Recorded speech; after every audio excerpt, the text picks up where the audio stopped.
Hello दोस्तों, आपका मेरे इस यूट्यूब चैनल में स्वागत है। आज हम जानेंगे कि हनुमान जी हैं तो है क्या, एक बांदर या फिर एक मनुष्य।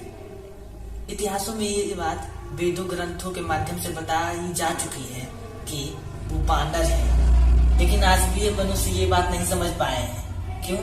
क्योंकि हम उनकी पीछे की छुपी इतिहासों के बारे में अभी तक अच्छे ढंग से जान ही नहीं पाए हैं।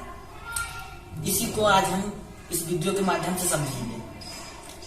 तो सबसे बड़ी बात, सबसे पहली बात तो ये है कि रामायण काल में ही, रामायण ग्रंथ में ही से ही बता दिया गया है कि हनुमान जी एक बानर है। ये शब्द को ठीक ढंग से प्रयोग किया जा चुका है रामायण के ग्रंथों में। इसे ढंग से बताया गया कि वो एक बांदर थे, जो कि एक अलग तरीके का प्रजाति होती थी, एक बंदर और एक मनुष्य की तरह दिखाई देती थी। वो प्रजाति जंगलों में राज करती थी, फल फ्रूट खाती थी, वहीं रहती थी। इस प्रजाति में कोई भी इनके वंश जो होते थे वो स्त्रियां नहीं होती थी। स्त्रियां जो भी होती भी थी तो वो हम लोग की तरह मनुष्य ही होती थी, वो बानर प्रजाति में नहीं पाई जाती थी। इसीलिए हनुमान जी की माता भी जो थी वो मनुष्य ही थी हमारे तरह से। और जो बानर प्रजाति है वो हम लोग से ज्यादा सक्षम होती थी कोई भी कार्य के लिए। क्यों? क्योंकि वो अच्छा से खाते थे, पीते थे, जंगल में रहते थे, प्रकृति में अपना जीवन व्यतीत करते थे, उनको अपना जीवन देते थे।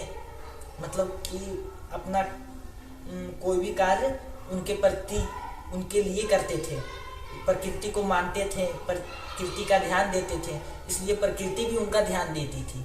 इसलिए बानर प्रजाति हमसे ज्यादा तेज और होशियार थी, हमसे ना जाने कितना गुना अच्छा कार्य कर सकती थी।